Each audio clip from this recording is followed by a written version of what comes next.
This is my project over my patio table and birdhouse in the first semester of the school year. This is my book I used to have plans for my patio table and my birdhouse and my projects this semester. This shows my plans and my dimensions on my table. This is the frame for the lower shelf of my patio table. I put a screw in each corner I pre-drilled it.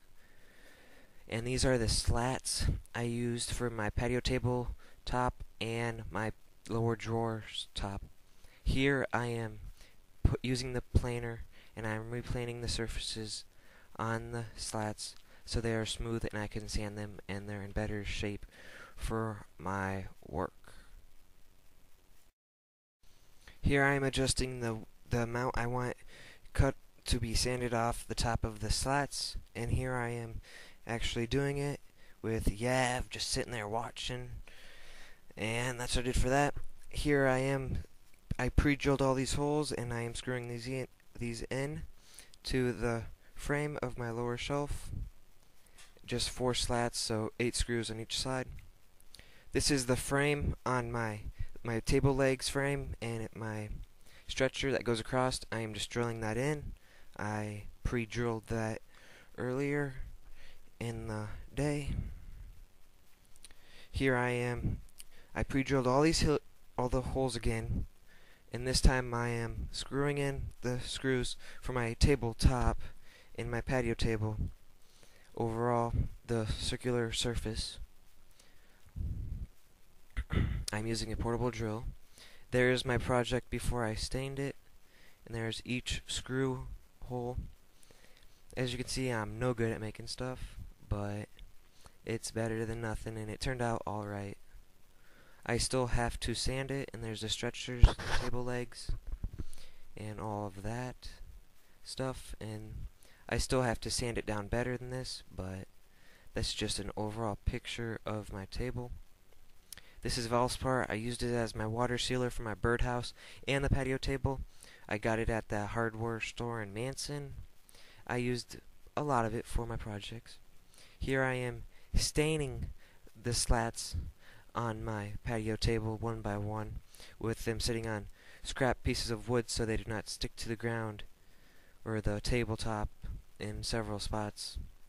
Just put several coats of Valspar on them, and they should be good in the elements because cedar is one of the best outdoor wood materials. When you're staining, you want to go in one clear motion so you do not waste any of it. And I am sanding down the sides and the corners of this slat, and I'm going to let it dry. This is my patio table after I stained it, and it has turned out pretty good. I'm glad it turned out like this. I had some problems with the stretchers splitting because I didn't drill in deep enough so the screws wouldn't split the wood, but I learned from my mistakes and I made it look pretty good.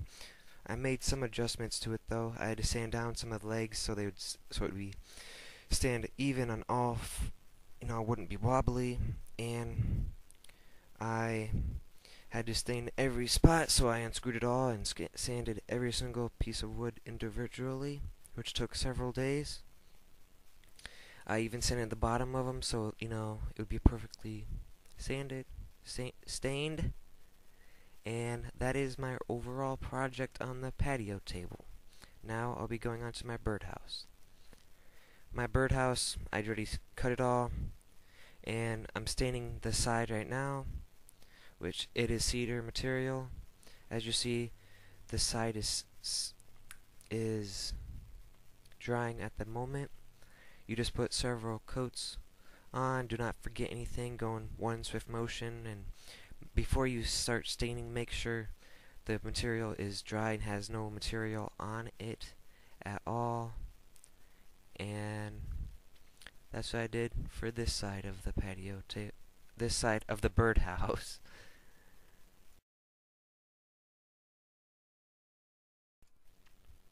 Here I am preparing to stain the birdhouse front where the birds would enter the birdhouse. As you can see, I am making swift motions, not trying to forget any areas, and not trying to make too much in one spot. And do not forget about the hole in the birdhouse front. So I just tried getting some in there and just making sure I wipe everything down so it doesn't drip around. And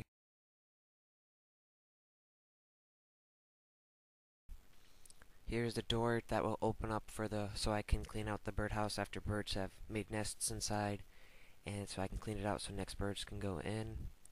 Just gotta stay in that so weathering doesn't affect it too much and ruin it, and just make sure I'm getting it evenly spaced down there.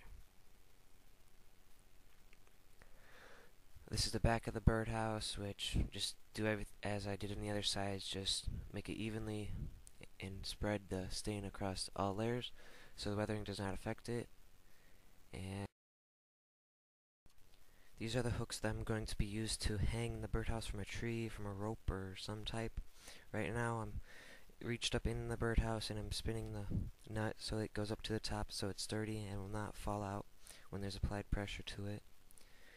The hook is roughly 2-3 inches down into it, and they're evenly apart, like 4 inches or 3 inches, and I'm using that. As you can see, I'm halfway. This is the hinges I'm using for the door. I had to bend the hinge as you see so I could screw it in on the bottom and then on the side, so the doors would be able to be movable and not just stationed there, so I'd have to break it every time I tried to open it. I'm just screwing in screws on the door, as you can see.